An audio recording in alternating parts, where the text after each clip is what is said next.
अमर उजाला से अर्जुन रिछारिया। इंदौर के बीच बना आखिरी जंगल हुकुमचंद मिल फॉरेस्ट कटने वाला है। सरकार यहाँ पर एक कमर्शियल प्रोजेक्ट ला रही है और उसका बड़ी संख्या में विरोध शहरवासी आज करने के लिए रीगल पर इकट्ठा हुए हैं। आज हम उससे जानते हैं कि इस प्रोजेक्ट के कारण, इस जंगल के कटने के कारण क्या शहर को नुकसान होगा। हमारे साथ में यहाँ पे शहर के कई प्रबुद्ध जन हैं, उनसे इस विषय में बात करेंगे। जो पेड़ कटने वाले हैं, ये प्रोजेक्ट के बाद कितना नुकसान संभावित है एक प्राकृतिक दृष्टिकोण से, वो बताइए।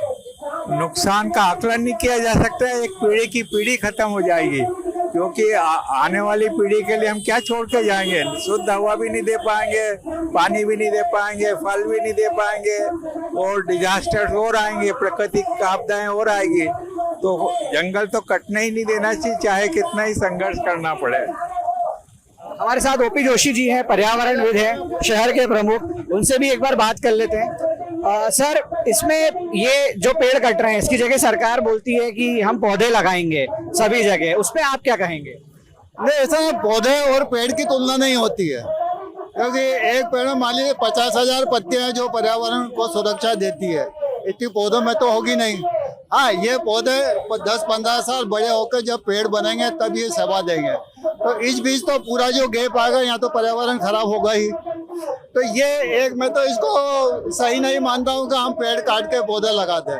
अभी वर्तमान परिस्थितियों में पौधे लगाना ठीक है, वो बड़ा होंगे नहीं, वो अलग बात है, पर पेड़ों को बचाना जरूरी है, क्योंकि वो हमें अभी सेवा दे रहा है। और इंदौर में स्थिति ये है कि पेड़ कट तो रहे ही हैं, जो भी मतलब लीगल इलीगल, पर इंदौर में पेड़ गिरने भी लगे।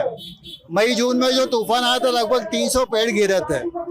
इंदौर जिले में वन क्षेत्र कम हो रहा है, और इंदौर का आसपास जो कृषि भूमि है, वहाँ पर पुराने पेड़ों की गणना जो की गई, उसमें भी इंदौर के आसपास की कृषि भूमि में बहुत कम पुराने पेड़ पाए गए।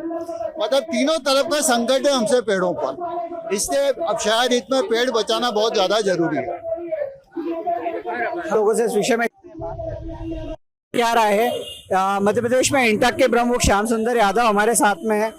श्याम सुंदर यादव जी, नमस्कार, आपका अमर उजाला में स्वागत है। आप लंबे समय से ये जो प्राकृतिक रूप से बना जंगल है, इसका विरोध कर रहे हैं, मिलों से जुड़े रहे हैं। ये सरकार का कहना है इसमें कि भुगतान करने के लिए, पैसे देने के लिए हमको ये जमीनें बेचना पड़ रही हैं। ऐसा कई और जगह भी हो रहा है, इस पे आप क्या बोलेंगे?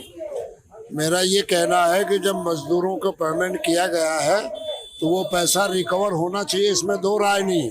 लेकिन सरकार 51 लाख 1 करोड़ पेड़ लगाने के लिए करोड़ों रुपया खर्च कर रही है, तो 229 करोड़ ये भी दे दिया जाना चाहिए। जिस तरह मालवा, कल्याण और स्वदेशी मील के जंगल को बचाया गया है, उसी तरह हुकुमचंद को बचाना चाहिए। और जहाँ तक हाउसिंग बोर्ड का सवाल है, तो आप देखिए भंडारी मील में पीछे जाके उन्होंने उस जगह में बिल्डिंग बनाई है जहाँ कोई पेड़ नहीं है। एक भी पेड़ नहीं कटना चाहिए, और अगर कटेंगे तो ये पर्यावरण प्रेमी इंदौर में और बड़ा आंदोलन करेंगे। हमारे साथ में ये जो मामला है पूरा, ये हाई कोर्ट में भी गया है, जनहित याचिका लगी है।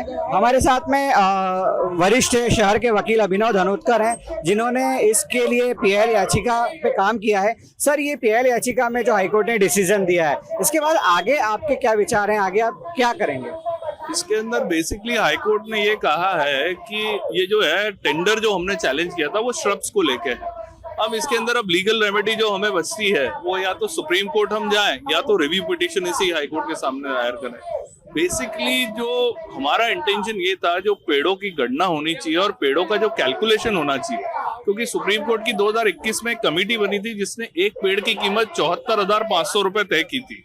और हमारा कहना यह है, अगर 400 रुपए एमपीएसआईडीसी ने दिया है और एक पेड़ की कीमत अगर 74,500 रुपए भी होती है, और उसका कैलकुलेशन उस पेड़ से करे, तो वो कहीं ज्यादा होती है उस अमाउंट से। और जो ऑक्सीजन एक दिन में प्रोड्यूस करता है एक पेड़, वो 4 आदमियों के बदले की ऑक्सीजन होती है। अगर ऑक्सीजन का भी कैलकुलेशन आप करें तो वो भी अमाउंट 400 करोड़ से ऊपर जाता है। तो हमारा ये सोचना है कि हम एक रिव्यू पिटीशन हाई कोर्ट में वापस दायर करें और कोर्ट से बोलें कि आप इसमें पुनर्विचार करें। सर, एक मेरा सवाल ये था कि जो डिसीजन आया है उसमें हाई कोर्ट ने नगर निगम के हवाले या किसी अन्य संस्था के हवाले से कहा है कि वहाँ पे झाड़ियाँ लगी हैं, तो ये जो हाई कोर्ट के निर्णय में बात आई है, कहाँ से आई है?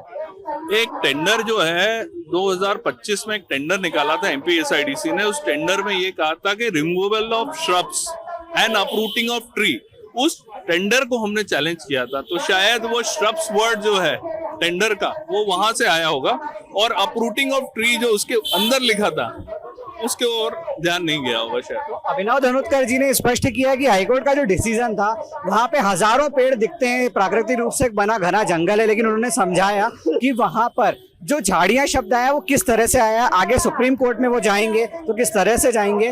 और उन्होंने ये भी बहुत अच्छे से स्पष्ट किया कि कानूनी रूप से अगर देखा जाए तो ये जो पेड़ है, ये जो ऑक्सीजन है, ये कितनी वैल्यूएबल है। सरकार ने जो पैसा दिया है उससे ये पैसा जो हमको मिल रहा है, जो ऑक्सीजन मिल रही है, जो वहां से प्राकृतिक संपदाएं मिल रही हैं, वो कहीं गुना ज्यादा है। आप देख सकते हैं कि बारिश हो रही है यहाँ पे बारिश के बीच में बड़ी संख्या में महिलाएं हैं, बच्चे हैं, कॉलेज के स्टूडेंट हैं। आप दूसरी तरफ देख सकते हैं वहाँ रीगल चौराहा इंदौर का प्रमुख चौराहा है, लेकिन इसके चारों तरफ आप लोगों को देख सकते हैं कि यहाँ पर लोग आए हुए हैं। हम यहाँ पर जो इस आंदोलन में लीड कर रहे हैं, जो लगातार लगे हुए हैं, उन कई लोगों से और भी लोगों से बात करेंगे। आप लगातार ये जंगल को बचाने के लिए प्रयास कर रहे हैं, एक युवा हैं आप, इंदौर में पले बड़े इंदौर के रहने वाले हैं। किस तरह से देखते हैं आप इस जंगल के कटने के बाद इंदौर कैसा होगा, और क्या सोचते हैं आप इस चीज के बारे में अगर ये जंगल काट दिया गया तो? अभी जैसे कि इंदौर के कई सारे एरियाज का नाम भी पेड़ों के उस पर है, जैसे नवलखा हो गया, 3 इमली है, ऐसे जगहों पर ये पेड़ आप सोचिए हट गए हैं। हम अगर ये सोचे कि अब जैसे हम जहाँ पर रह रहे हैं, यहाँ पर हमारा घर है, वहीं से हम लोग पौधे हटा देते हैं, हमको अजीब सा लगता है। तो सोचिए इधर पूरा पीछे की तरफ हरियाली है, पूरे इंदौर में हरियाली है, यहाँ से अगर हम पेड़ हटा देंगे, और वो भी ऐसे एरिया में जहाँ पर काफी हजारों साल से या 100 साल से भी पेड़ है, वहां से अगर हम पेड़ हटा देंगे तो वो एरिया कैसा लगेगा? तो एक टाइप से उसकी पूरी सुंदरता ही हट जाएगी। सुंदरता तो खैर हमारा नजरिया है, अगर हम देखें तो हमारे पे या फिर दूसरे पर्यावरण पे बहुत इफेक्ट पड़ने वाला है। यहाँ पर हमारे साथ कई महिलाएं भी हैं, आप भी यहाँ पे प्रोटेस्ट करने आए हैं। लगातार पेड़ों की कटाई चल रही है चारों तरफ, है ना? आप क्या कहना चाहेंगे? मैं ये कहना चाहती हूँ कि अगर इंदौर हमारा हरियाली से लोगों को वो कर रहा है, आगे की तरफ बढ़ा रहा है, और ऐसे समय में अगर हरियाली कम की जाती है तो हमारे आने वाले समय में, फ्यूचर में जो हमारे बच्चे हैं, जो छोटे बच्चे जनरेशन है, उन लोगों के लिए बहुत खतरा हो सकता है, जिस वजह से ऑक्सीजन की कमी, सांस लेने की कमी, पर्यावरण में प्रदूषण, ये सब चीजें फैलेगी।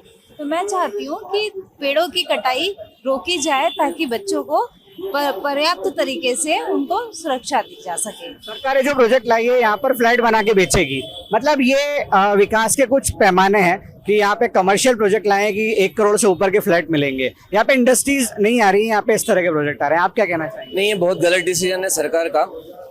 पेड़ जो है यहाँ कई सालों से है, अगर ये कहते हैं कि यहाँ भूमिकरण के लिए हम उसका व्यवसायीकरण करेंगे तो व्यवसायीकरण किसी और जगह पे भी किया जा सकता है। बहुत सारी जमीनें खाली हैं, बहुत सारी जमीनें खाली हैं, उस नई जमीन पे भी अगर वो आज पेड़ लगाने की बातें कर रहे हैं तो इतना गलत है, क्योंकि उसको पहली बात तो उठने में सालों साल लग जाएंगे। यहाँ से जंगल काट के उन जमीनों पे कहा जाता है कि पौधे लगाए जाएंगे, और ये कागजी पौधे होते हैं, यहाँ अच्छी तरीके से कई सालों से देखते हुए आ रहे हैं।